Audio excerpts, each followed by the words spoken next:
নমস্কার বন্ধুরা, shout with Dipanjan চ্যানেলে আপনাদের সকলকে স্বাগত জানাই। আপনারা শুনছেন শ্রীমদর্শন। শ্রীমদর্শন 16টি খণ্ডে সম্পূর্ণ। ভগবান শ্রীরামকৃষ্ণদেবের অপার অনুগ্রহে এই গ্রন্থের প্রথম ভাগের প্রথম সংস্করণ 1366 বঙ্গাব্দে ও ইংরেজির 1960 খ্রিস্টাব্দে প্রকাশিত হইয়াছিল। তদবধি ভক্তগণের চাহিদাতেই একের পর এক সংস্করণ প্রকাশ করা সম্ভব হইতেছে।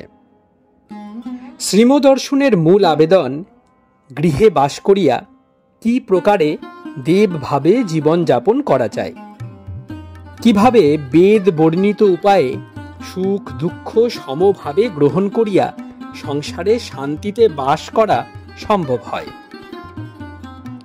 এই পুস্তকে আছে পরমহংসদেবের ও মায়ের কিছু নূতন কথা, আর স্বামীজি প্রমুখ অন্তরঙ্গ সন্তানদের কথা, আর আছে কথামৃতকার দ্বারা কথামৃতর ব্যাখ্যা এবং শ্রীরামকৃষ্ণ জীবনালোকে উপনিষদ, গীতা, ভাগবত, পুরাণ, বাইবেল আদি শাস্ত্রের আলোচনা।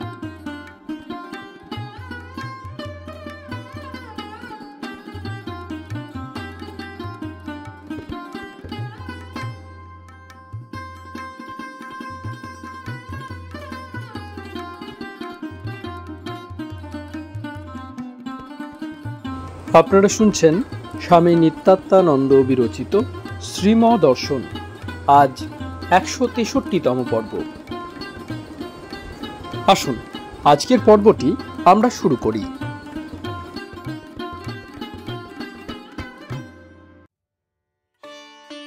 ধর্মপদ চট্টোপাধ্যায় মর্টনের শিক্ষক। শ্রীম গান গাহিতেছেন। গান: কবে তব দর্শনে হে প্রেমময় হরি, উথলিবে হৃদি মাঝে চিদানন্দ লহরী। সেদিন আমার কবে হবে, তনু হবে রোমাঞ্চিত, প্রাণ ও মন পুলকিত, দুনয়নে বহিবে বাড়ি, রূপ মাধুরী হেরি। তোমার প্রেম মূরতি নিরমল মুখজ্যোতি, নিরখিব প্রাণ ভরি ভাবে মগ্ন হয়ে, সব সাধ মিটাইব স্পর্শ আলিঙ্গন করি। গান: সব দুঃখ দূর করিলে দর্শন দিয়ে মহিলে প্রাণ, সপ্ত লোক ভুলে শোক তোমারে পাইয়ে, কোথা আমি অতি দিনহীন। শ্রীম বিবেকানন্দ গিয়েছিলেন কাশীপুর বাগানে ঠাকুরের ওই কথা শুনে। আমার কিন্তু বেশ বোধ হয় ভিতরে একটি আছে, আর বলেছিলেন, যতক্ষণ আমি আছে ততক্ষণ সেব্য শিব কি ভালো, ওইভাবে ভরপুর। তাই গাইলেন নিচে এসে। শ্রীম আবার গাহিতেছেন। গান: মনে রে কৃষিকাজ জানো না, মনে রে কৃষিকাজ জানো না, এমন মানব জমিন রইল পতিতাবাদ, করলে ফল তো সোনা, মনে রে কৃষিকাজ জানো না, মনে রে কৃষিকাজ জানো না। শ্রীম এই গানটি গাহিয়া অনেকক্ষণ বসিয়া রহিলেন চুপ করিয়া, আবার কথা বলিতেছেন। শ্রীম ভক্তদের প্রতি। আমরা নানান প্রণালী দিয়ে তাঁরই স্তন্য পান করছি দিনরাত। গোলদিঘিতে দেখেছিলাম পাখিরা স্নান করছে জলে একের পর এক। দেখে মনে হলো, ও তাই তো, তিনি আগে থাকতেই জল করে রেখে দিয়েছেন এদের জন্য। গদাধরের প্রতি। তাই নির্জনে তপস্যা করতে হয়। ঠাকুরকে কেবল বলতে হয়, দেখা দাও, দেখা দাও, দেখা দাও। শ্রীম গানের সুরে। মা তোর রঙ্গ দেখে রঙ্গময়ী অবাক হয়েছি। দেখো না, খ্রাইস্টের ক্রুসিফিকেশন হলো, রাম সরজুতে ডুবে গেলেন, কৃষ্ণ ব্যাধের স্বরে প্রাণ ত্যাগ করলেন, চৈতন্যদেব এক মতে সমুদ্রে ডুবে গেলেন, পরমহংসদেব 1 বছর ক্যান্সারে ভুগলেন। অবতারদের হয় কেন এই দুঃখ কষ্ট? লোকের ভরসা হবে বলে। আরও দেখো, শঙ্করাচার্যের ভগন্দর হলো, বুদ্ধদেবের পিত্তশূল, বয়স খুব বেশি। তা কেমন যেন একটা গাড়ি, চাকা ভেঙে গেছে, সেটাকে টেনে নিয়ে যাচ্ছে, অচল দেহ। ঠাকুরের এমন হলো কেন? না, আমার দেখে ভক্তরা ভরসা পাবে। আনন্দকে ডেকে বুদ্ধদেব ওই কথা বলেছিলেন, গাড়ির একটি চাকা নাই, সেটাকে টেনে নিয়ে যাওয়া যেমন তেমনি শরীরটা বোধ হচ্ছে। শ্রীমর ঊর্ধ্বদৃষ্টি, গানের একটি চরণ গাহিতেছেন। মাতর রঙ্গ দেখে রঙ্গময়ী অবাক হয়েছি। শ্রীম ভক্তদের প্রতি, কেবল জীবের সাহসের জন্য। তাকে ভুলে না যায় এতে, যার কাছ থেকে দেহ পেয়েছে তাকে। বলছেন, দেখো আমিও ভুগছি, দেহ থাকলে ও আছেই। চৈতন্যদেব জলে ডুবেছিলেন। ফার্স্ট টাইম জেলেরা তুললে, সেকেন্ড টাইম আর খবর পাওয়া গেল না। এটাই বিশ্বাসযোগ্য মত বলে মনে হয়। ডক্টর দীনেশচন্দ্র সেন বৃহৎবঙ্গে বলেন, চৈতন্যদেব রথের সময় গুন্ডিচা মন্দিরে সেপটিক ফিভারে দেহত্যাগ করেন। যাই হোক, আলোচনায় ফিরি। শ্রীম ছাদে দাঁড়াইয়া আছেন। ভক্তরা সকলে চলিয়া গিয়াছেন। এখন রাত্রি 11টা। শ্রীম পূর্বভাবেই মত্ত। জগবন্ধু বিনয় ও ছোট জিতেনকে ডাকিয়া আনিয়া কথা কহিতেছেন ছাদে, ট্যাঙ্কের কাছে দাঁড়াইয়া। শ্রীম, ওইটিতে বেশ বোঝাই, ওই যে ট্রামের কি বলে ওপরে যে ঘোরে, যা দিয়ে ইলেকট্রিক কারেন্ট আসে। বিনয়, ট্রলি। শ্রীম, ভালো কথায় কি বলে জিজ্ঞাসা করবে দেখিন। যেমন ওইটি ট্রাম গাড়ি চালায়, আমাদের জীবনেও তেমনই চলছে। তার সঙ্গে এই সব দিয়ে যোগ। দেখো না হাওয়া, এই নিঃশ্বাস নিচ্ছি, এটি বন্ধ হয়ে গেল, ব্যাস সব বন্ধ। গাড়ি যেমন বন্ধ, তাই ওইটিতে বেশ বোঝা যায় সর্বদাই তার সঙ্গে যোগে রয়েছে। ওইটি একটি বেশ দৃষ্টান্ত। তার হাতের পুতুল সব মানুষ, কর্তাগিরি থাকছে না। তাই ত্বমেব শরণম গচ্ছ সর্বভাবেন ভারত।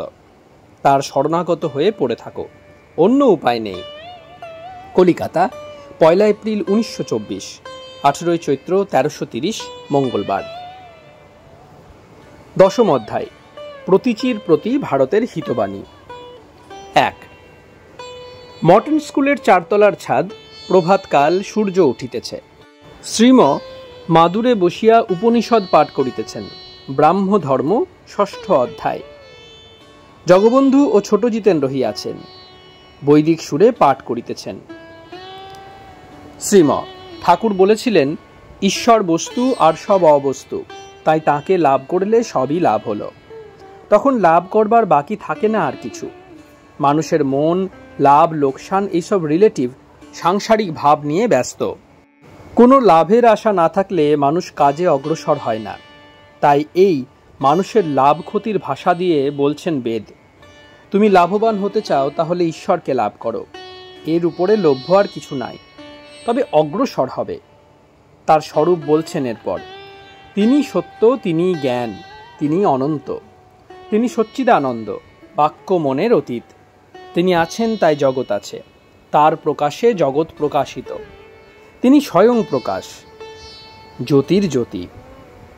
কোথায় কি রূপে কি উপায়ে পাবে তাও বলছেন। হৃদয় তাকে দর্শন হয়। ঠাকুরও তাই বলেছেন, হৃদয় ডঙ্কা মারা মানে বিখ্যাত স্থান। আবার বলেছেন, ভক্তের হৃদয় ভগবানের বৈঠকখানা, মানে সব হৃদয়েই আছেন, তবে ভক্তের হৃদয়ে প্রকাশিত। আবার উপায় বলছেন, ধ্যান যোগে তাকে লাভ হয়। ঠাকুর ধ্যানের উপর তাই খুব জোর দিতেন। তপস্যা, কর্ম কিংবা মন বুদ্ধি দ্বারা তিনি লভ্য নন। এর অর্থ এই নয় যে এগুলির প্রয়োজন নাই, কিন্তু শুধু এগুলি দিয়ে জানা যায় না। সহায় বটে, তার কৃপাতেই তিনি লভ্য। তার প্রসাদে তাঁর দিকে মন যায়। তবে তপস্যা মানে তাকে পাবার চেষ্টা হয়, কিংবা অন্য কর্ম প্রকৃতিতে থাকলে তাও নিষ্কাম হয়ে করা। নিষ্কাম হয়ে তার শরণাগত হয়ে তপস্যা বা কর্ম করতে করতে চিত্ত শুদ্ধ হয়। সেই শুদ্ধ চিত্তে তার দর্শন হয়। তাই শুদ্ধ বুদ্ধি আর শুদ্ধ আত্মা এক বলতেন ঠাকুর। যিনি ঈশ্বর দর্শন করেছেন তার কয়েকটি লক্ষণ বলছেন। প্রথম, তিনি অতিবাদী হন না, অর্থাৎ তাঁকে অতিক্রম করে কিছু বলেন না, মানে সর্বদা তার কথা বলেন যদি কথা বলতে হয়। ঈশ্বরী কর্তা আর সব অকর্তা এইসব কথা বলেন। বাক ইন্দ্রিয় অতি প্রবল, তাই তার কাজের উল্লেখ করেছেন। ঈশ্বরকে দর্শন করলে আর সব আলুনি লাগে বলতেন ঠাকুর, তাই অন্য জিনিসে অনুরাগ নেই। 2, রাত্রি 8:30। চারতলার ছাদে শ্রীম ভক্ত সভাতে উপবিষ্ট। অন্তেবাসী আসিয়াছেন কলেজ স্কোয়ার হইতে। থিওসফিক্যাল সোসাইটিতে আজ বেলুড় মঠের সর্বানন্দজির লেকচার ছিল। নিউ ইয়র্ক মঠের অধ্যক্ষ স্বামী বোধানন্দজি সভাপতি হইয়াছিলেন। শ্রীম 6:30 পাঠাইয়া দিয়াছিলেন। শ্রীমর খুব আগ্রহ ঈশ্বরকে নিয়া যে যাহা করেন বা বলেন তাহা শুনিবার। নিজে বৃদ্ধ, যাইতে পারেন না, তাই বন্ধুদের পাঠাইয়া দেন। এতক্ষণ অপেক্ষা করিতেছিলেন। বক্তৃতার বিষয় ছিল দ্য ন্যাশনাল রিকনস্টিটিউশন, জাতীয় পুনর্গঠন। শ্রীম সাগ্রহে অন্তেবাসীর প্রতি কী সব কথা হলো, আমরা হাঁ করে বসে আছি শোনবার জন্য। অন্তেবাসী: সর্বানন্দ স্বামী বললেন, দেশকে ওঠাতে হলে সমাজনীতি আর ধর্মনীতি একসঙ্গে চালাতে হবে, আর লাইফ দিয়ে ইউনিভার্সালিটি অফ রিলিজিয়ান শেখাতে হবে। আর a band of soldiers with spiritual weapons will have to be sent out both here and abroad for the propagation of the ideas of the universality of religion. সুদৃঢ় ধর্মনীতি দ্বারা সুসজ্জিত করে একদল ধর্মসৈনিক ধর্মের সার্বজনীন ভাব প্রচারের জন্য এদেশে ও বিদেশে প্রেরণ করবার আবশ্যক হয়ে পড়েছে। স্বামী বোধানন্দ বললেন, এডুকেশনের দরকার, বডি অ্যান্ড মাইন্ড, এ দুটিকে তৈরি করতে হবে। You are the part of the Brahman, তোমরা ব্রহ্মের অংশ, এই কথা প্রচার করে লোকের মনকে ওপরে ওঠাতে হবে। আর পাশ্চাত্যের সমাজনীতিগুলি, যেমন সময়ের সদ্ব্যবহার, সততা প্রভৃতি আনতে হবে। এগুলি আমাদের ধর্মের সঙ্গে মিললে তবে ভালো ফল হবে। ধর্মের নামে অলসতা ঢুকেছে লোকের ভিতর, এ দূর করতে হবে। শ্রীম ভক্তদের প্রতি সংক্ষেপে এই দাঁড়ায় কর্ম করা। সংগঠন মানে কর্ম, তা করবে না? কর্ম না করে উপায় আছে? তাতে আবার নিচে পড়ে গেছে দেশ। সকলকে কর্ম করতে হবে, তবে এক কাজ নয়, ভিন্ন ভিন্ন লোকের ভিন্ন ভিন্ন কাজ। কি কাণ্ডখানা তিনি করেছেন! কি করে থাকে কাজ না করে? কার্যতে হবস্য কর্ম। প্রকৃতি জোর করে করাবে। এক এক প্রকৃতি এক এক রকমের কর্ম করবে। এই জগৎটি রক্ষার জন্য তাঁর এমনই ব্যবস্থা।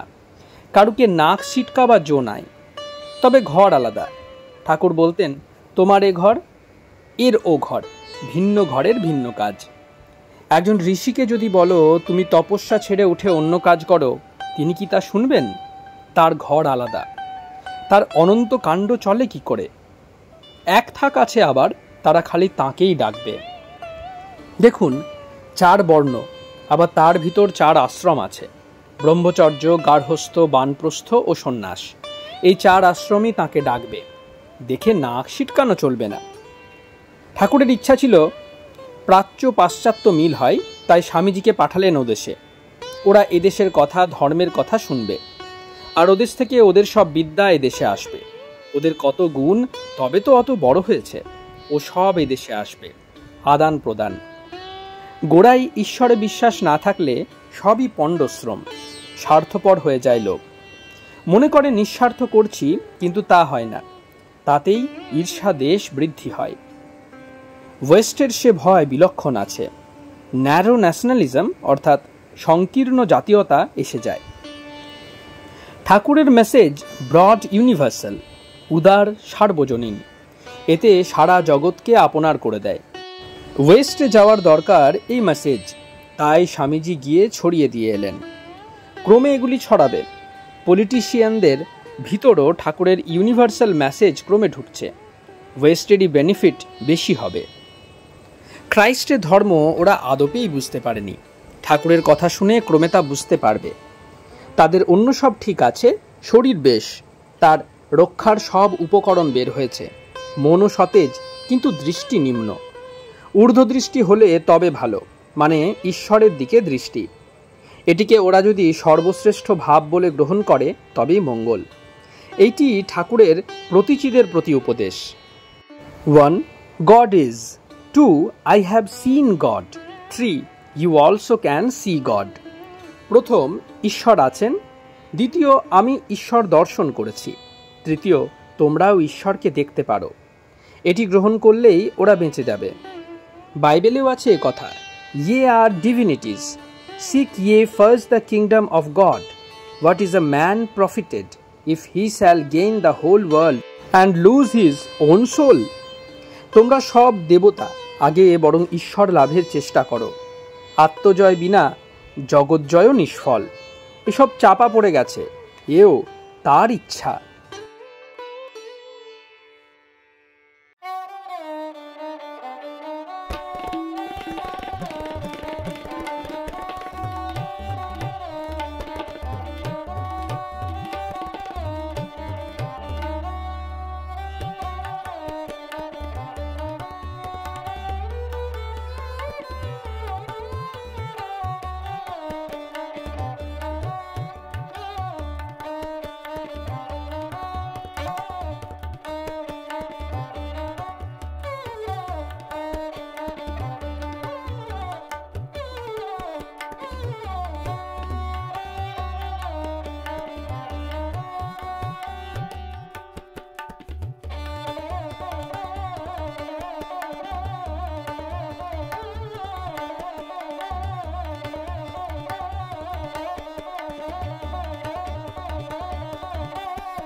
আপনারা শুনছিলেন স্বামী নিত্যাত্মানন্দ বিরচিত শ্রীমদর্শন।